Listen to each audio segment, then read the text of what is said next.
को कर बुलंद इतना कि खुद ही से आकर के खुदा पूछे कि बता बंदे तेरी रजा क्या है। चलिए, न्यू ब्राइट वे में इसी के साथ आप सभी का स्वागत है। और न्यू ब्राइट वे में आज हम एक महत्वपूर्ण टॉपिक हिंदी साहित्य का इतिहास। तो हिंदी साहित्य का इतिहास ये हाई स्कूल और इंटरमीडिएट की बोर्ड परीक्षाओं को ध्यान में रखते हुए, साथ में कॉम्पिटिटिव एग्जाम को देखते हुए इसको बताया जा रहा है। और यहाँ पे लड़कों की जो समस्याएं हैं, जो मुख्य समस्याएं हैं, डोमिनेंट प्रॉब्लम्स हैं, उनको ध्यान में रख करके इसको बनाना मेरा मेन एम है। क्योंकि रचनाएं याद करना, किस काल में कौन से कवि हुए हैं, उनकी क्या क्या रचनाएं हैं, ये आपको याद करने में समस्या जाती है। इसलिए बच्चे रटते हैं, तो रटना नहीं है, उसी को हम एक शॉर्ट ट्रिक के माध्यम से आपको यहाँ पे बताएंगे। तो चलिए स्टार्ट करते हैं विदाउट टाइम वेस्ट किए। तो हिंदी साहित्य का इतिहास, तो इसमें सबसे पहले आपको हम हिंदी भाषा, हिंदी यानी भाषा की परिभाषा, हिंदी भाषा की परिभाषा। तो हिंदी भाषा की परिभाषा को पहले समझा दिया जाए। देखिए, हिंदी भाषा की उत्पत्ति, हिंदी भाषा की उत्पत्ति, हिंदी भाषा की उत्पत्ति एक शब्द है संस्कृत का, संस्कृत भाषा के शब्द और जिसका नाम है भाष, ये वाला भाष। तो भाष शब्द से हुई है, भाष शब्द से हुई है। तो भाष शब्द से हुई है, जिसका अर्थ है, जिसका अर्थ है, और इसका भाष का क्या अर्थ है? जिसका अर्थ है वाणी की अभिव्यक्ति, वाणी की अभिव्यक्ति, अर्थात अपने विचारों को व्यक्त करना। तो हिंदी भाषा की परिभाषा यही है। हिंदी भाषा की उत्पत्ति संस्कृत भाषा के शब्द भाष, ये मेन ध्यान रखना है, भाष शब्द से हुई है और जिसका अर्थ होता है वाणी की अभिव्यक्ति, अर्थात अपने विचारों को हम दूसरों तक भाषा के माध्यम से ही पहचानते हैं, मतलब ट्रांसफर करते हैं, पहुंचाते हैं, उसी को भाषा कहा जाता है। अब इसमें भाषा के या भाषा की विशेषताएं, कोई भी भाषा हो उसकी कई सारी विशेषताएं होती हैं, हर चीज की कोई न कोई विशेषताएं होती हैं। तो इसकी विशेषताएं क्या हैं? सबसे पहले ध्यान से सुने। नंबर 1, भाषा जो है वो प्रतीकात्मक होती है।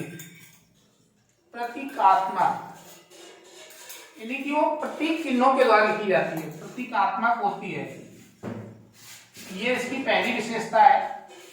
दूसरी, भाषा कोई भी हो परिवर्तनशील होती है, समय के साथ बदलती रहती है, परिवर्तनशील होती है। तो भाषा की दूसरी बड़ी विशेषता कि भाषा कोई भी हो, हिंदी हो, इंग्लिश हो, कुछ भी हो, परिवर्तनशील होती है, हमेशा समय के साथ उसमें परिवर्तन होता रहता है। तीसरी, भाषा की एक क्षेत्रीय सीमा होती है।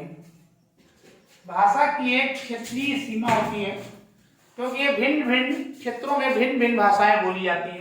इसलिए उसकी एक लिमिट होती है, उस लिमिट के बाहर जाएंगे तो परिवर्तन इतना बढ़ेगा कि वो दूसरी भाषा का रूप ले लेता है। तीसरा, जैसे आप यहाँ उत्तर प्रदेश से सीधे बिहार जाओगे तो भाषा में परिवर्तन ज्यादा आ जाएगा और बिहारी हो जाएगी। तीसरा, एक तो भाषा प्रतीकात्मक होती है, भाषा परिवर्तनशील होती है, भाषा की एक क्षेत्रीय सीमा होती है, और भाषा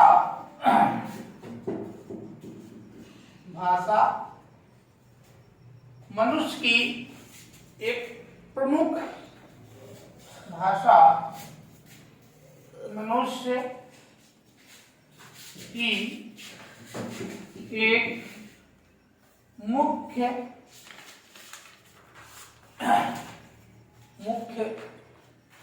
कला है। तो भाषा मनुष्य की एक मुख्य कला यानी कि ये आर्ट भी है। तो ऐसे इसकी बहुत सारी विशेषताएं हैं, आप मुख्य चीजों को जानते रहिए। तो ये भाषा की कुछ प्रमुख विशेषताएं होती हैं। उसके बाद हम लोग आगे चलते हैं और आपको बताते हैं कि भाषा की जो है एक संक्षिप्त परिचय देते हैं इसका। तो हिंदी साहित्य का इतिहास, तो हिंदी के साहित्य के इतिहास में सबसे पहले हम आपको बताते हैं हिंदी भाषा का संक्षिप्त इतिहास। तो हिंदी भाषा का संक्षिप्त इतिहास, और इसके अंतर्गत हिंदी भाषा का नामांकन, हिंदी भाषा का नामांकन। देखिए, मेरा कहने का मतलब यह है कि हिंदी नाम कैसे रखा गया। हिंदी नाम, हमारी भाषा जो हिंदी है, इसका नाम ये हिंदी आया कैसे, हम लोग इसके डिटेल पे नहीं जा रहे, बहुत शॉर्ट हिस्ट्री को देखते हैं कि हिंदी नाम कैसे आया। क्या सीधे आ गया या धीरे धीरे शब्द टूटते बिगड़ते हिंदी तक पहुंचे।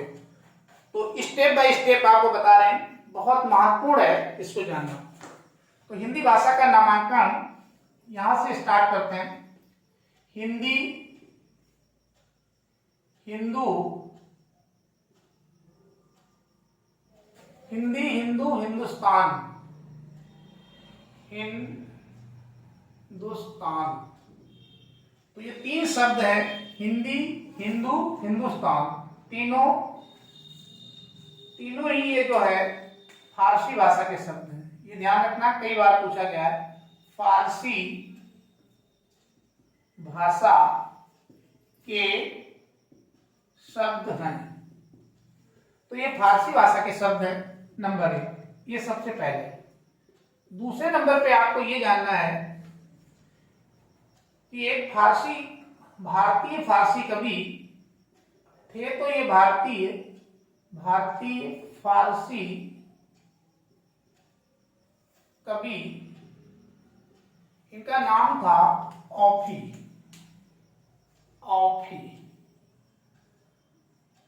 तो औफी ने सबसे पहले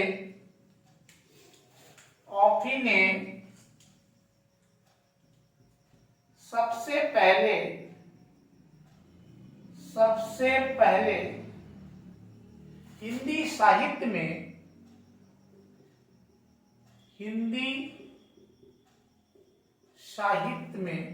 यही मेरा टॉपिक है, हिंदी साहित्य का इतिहास। तो हिंदी साहित्य में सबसे पहले हिंदवी शब्द का प्रयोग किया। शब्द सारे ध्यान रखने हैं, हिंदवी। तो ये डायरेक्ट हिंदी नहीं आया है, पहले ये हिंदवी शब्द का प्रयोग हुआ, हिंदवी शब्द का प्रयोग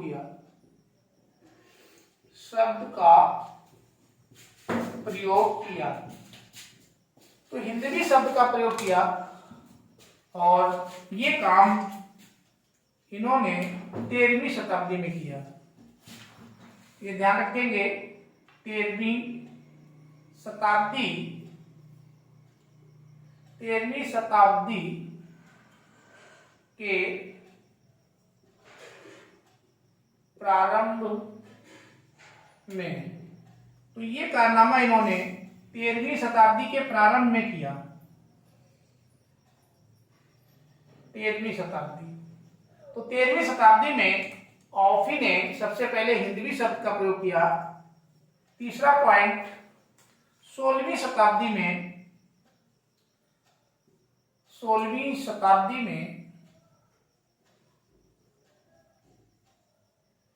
एक दूसरे कवि आते हैं, मलिक मोहम्मद जायसी। मलिक मोहम्मद जायसी प्रेमी सराई शाखा के कवि हैं। मलिक मोहम्मद जायसी ने भी अपनी रचना में इन्होंने भी हिंदवी शब्द का ही प्रयोग किया। हिंदवी जो ऑफी ने किया था वही इन्होंने हिंदवी शब्द का प्रयोग किया। तो इन्होंने भी हिंदवी शब्द का प्रयोग किया। 17वीं शताब्दी आती है, चौथा पॉइंट। तो 17वीं शताब्दी में कुछ मुस्लिम कवियों द्वारा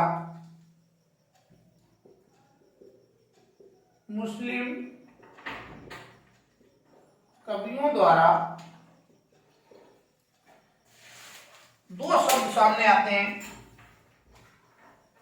एक है आपका हिंदवी, जो पीछे के कवियों ने यूज किया, और दूसरा शब्द आया हिंदी, पहली बार हिंदी। तो कुछ मुस्लिम कवियों ने 17वीं सदी में हिंदवी और हिंदी दोनों शब्दों का प्रयोग किया। दोनों शब्दों का प्रयोग किया।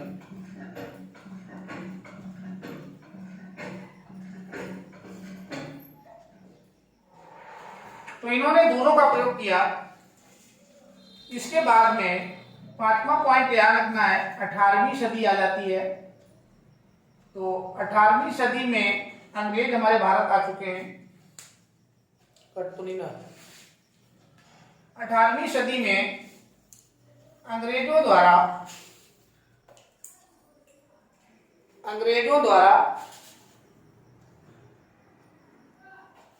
हिंदुस्तानी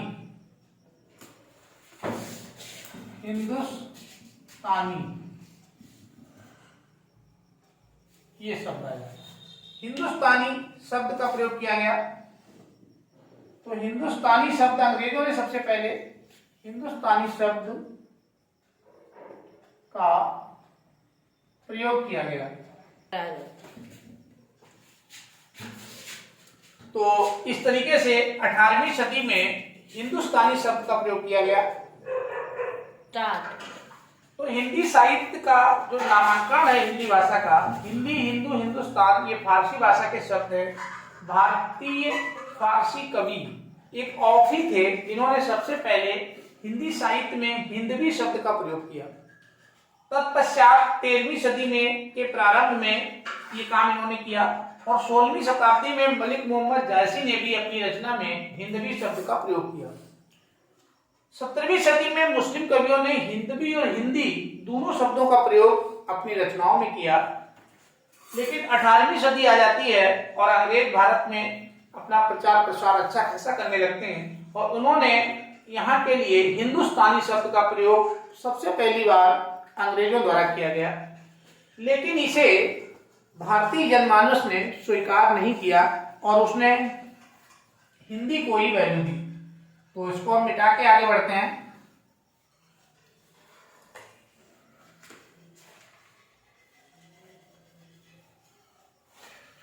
चलिए, तो यहां पे होता क्या है कि जो 18वीं सदी आई, 18वीं सदी में अंग्रेजों ने हिंदुस्तानी शब्द का प्रयोग किया।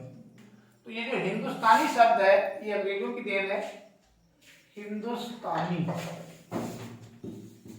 तो हिंदुस्तानी शब्द का प्रयोग किया गया। शब्द का प्रयोग हुआ। यहां तक आपको कोई संदेह नहीं होगा हिंदी, लेकिन यहां पे शब्द आ गया लेकिन भारतीय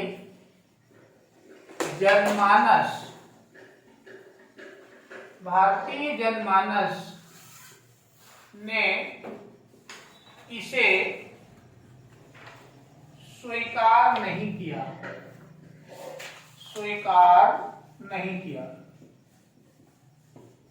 उन्होंने हिंदुस्तानी स्वीकार नहीं किया और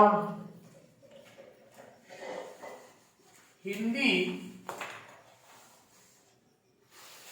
को ही प्राथमिकता दी।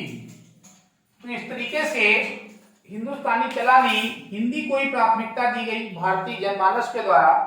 इसके बाद अंग्रेज जाते हैं और हम लोग स्वतंत्र हो जाते हैं। तो स्वतंत्र भारत में हमारा संविधान लिखा जाता है और संविधान में हमारी भाषा को हिंदी ही लिखा गया है बी आर अम्बेडकर के द्वारा। उसको समझ लीजिए, ये कंपटीशन का बहुत महत्वपूर्ण पार्ट है। तो स्वतंत्र भारत में भारतीय संविधान में पूरी बात लिखिए, भारतीय संविधान में बी आर अम्बेडकर ने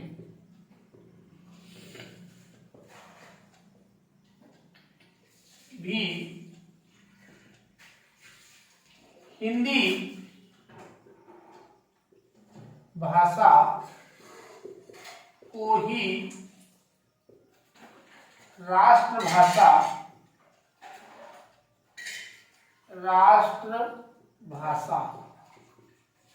तो इसको राष्ट्रभाषा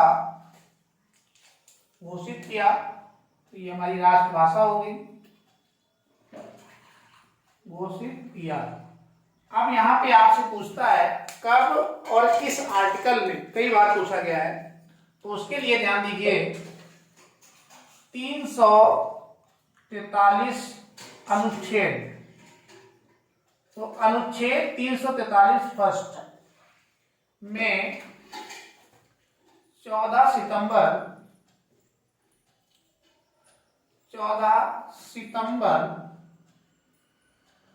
1948-49 के दौर में, बल्कि इसको 49 के लीजिए, तो 14 सितंबर 1949 को भारत की राष्ट्र भाषा घोषित किया गया।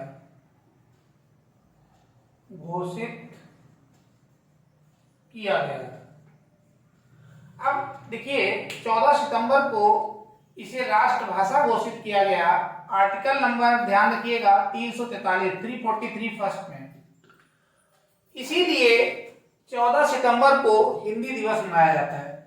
तो यहाँ पे नोट करिए, इसीलिए 14 सितंबर को हिंदी दिवस मनाया जाता है।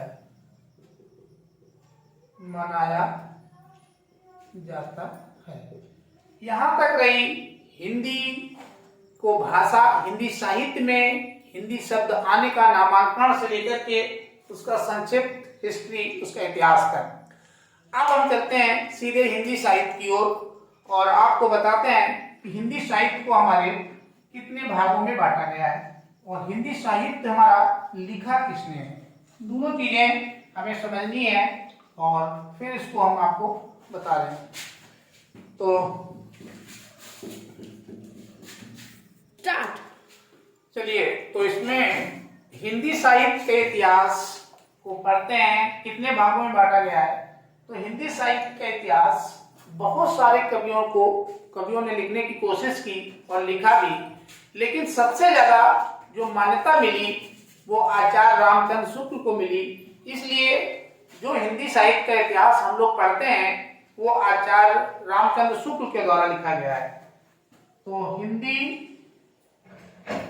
साहित्य का इतिहास आचार्य रामचंद्र शुक्ल के द्वारा लिखा गया है। तो आचार्य रामचंद्र शुक्ल के द्वारा लिखा गया है। इसमें जो काल विभाजन है, इनका जो टाइम का डिवीजन है, ये सबसे सटीक रहा, इसलिए इनको सबसे अधिक मान्यता मिली। तो काल विभाजन इन्होंने इसको सबसे पहले 3 भागों में बांटा। पहला है आदिकाल, सबसे पहला आदिकाल नंबर 1। दूसरे नंबर पे 2 नंबर मध्यकाल और तीसरा नंबर आधुनिक काल। तो ये पहले तो इन्होंने 3 भागों में बांट दिया। जो सबसे पुराना टाइम था उसको आदिकाल कहा, आदिकाल के जमाने की बात है।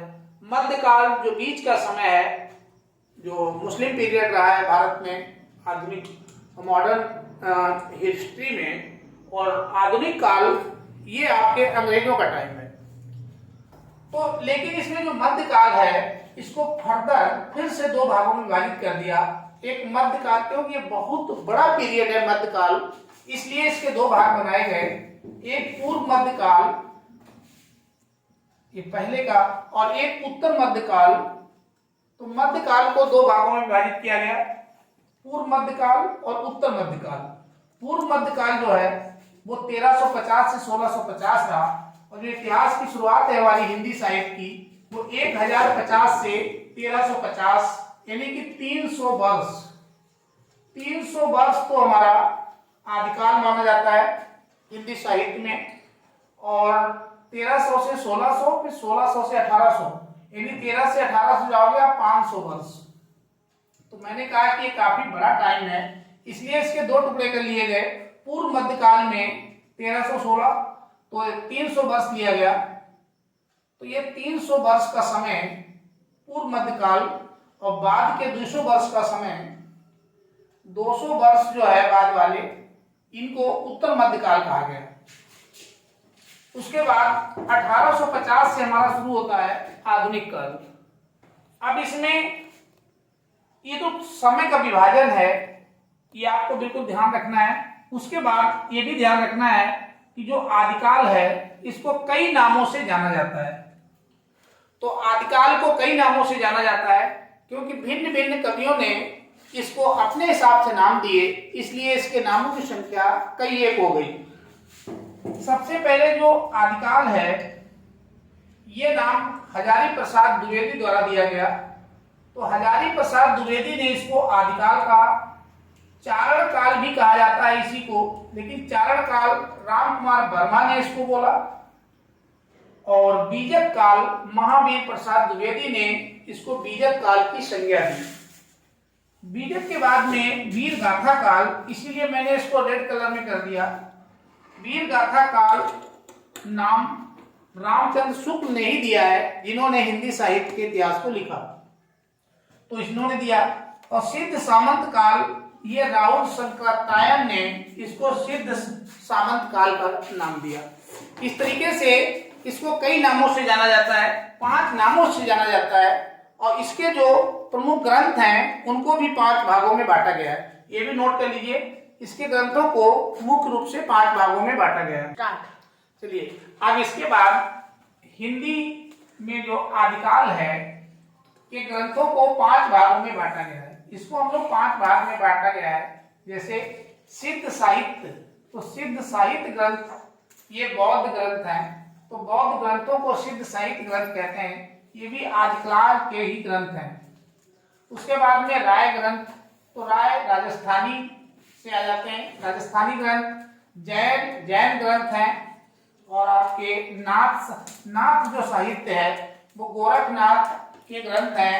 योगी जी के नाथ साहित्य से योगी जी भी आते हैं अपने मुख्यमंत्री। और लौकिक साहित्य में मध्यकाल के पहले के सभी ग्रंथों को डाल दिया गया है और उसे लौकिक साहित्य कहा जाता है। अब इसके आगे फिर आपको हम बताते हैं कि जो आदिकाल है इसके प्रमुख कवि और उनके कवियों के नाम, ये यहां से क्वेश्चन एक जरूर उठता है, तो ये आपको इसके बाद तुरंत बताते हैं। स्टार्ट। चलिए इसमें हम लोग अब ये देखते हैं आदिकाल के प्रमुख कवि, ये भी उनकी रचनाएं और उनको एक ट्रिक से याद भी करेंगे। तो कवि है आदिकाल के दलपत विजय, इनकी जो रचना है खुमान रासो। स्टार्टिंग वालों में सब में रासो शब्द लगा हुआ है, ये देखिए इतनी ये सब रासो वाली हैं। दलपत विजय की है खुमान रासो, चंद बरदाई पृथ्वीराज रासो बहुत पूछा जाता है, सारंगधर की हमीर रासो, नरपत नाल की बीशल देव रासो और नाल सिंह की है विजय पाल रासो, जगनिक की परमाल रासो, केदार भट्ट की जय चंद्र प्रकाश और मधुभर की जय मैंग जस चंद्रिका, अमीर खुसरो की आस्की और विद्यापति की कति पताका पदावली और कीर्तिलता। तो विद्यापति की तीन है बहुत महत्वपूर्ण, प्रति पताका, पदावली और कीर्तिलता। तो इस तरीके से ये आदिकाल के कवि और ये उनकी रचनाएं हैं, ये आपसे लिए बहुत महत्वपूर्ण। इसमें से अमीर खुसरो की हमने एक ट्रिक भी बना दी है, ये ट्रिक है ये आदिकाल की रचनाएं याद करने की।